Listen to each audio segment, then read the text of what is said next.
Ar jaučiatės pergalės verti tokiu dideliu skirtumu, kokiu laimėjot?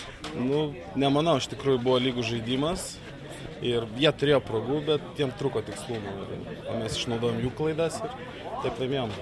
Iš to, ką šiemet mačiau, tai kažkaip labiausiai atrodo, kad tai yra dvi komandos, kurios vertos būtų žaisti finale. Žiūrint iš vienos komandos pozicijos, sutinkat su tuo ar ne? Sutinku, 100% sutinku iš tikrųjų ir manau, kad susitiksim su jais finale. Tikiu, kad jie išeis. Kas Subartui nutiko? Kodėl, kad kortelių negauna? Taip. Biški raminam, psichologiškai dirbam porą dienų prieš varžybas ir žmogus išeina ramus, nusiteikęs žaisti, kaip sakant, švariai.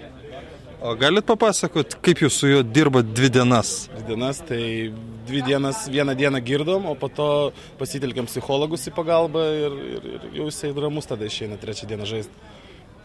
Ačiū.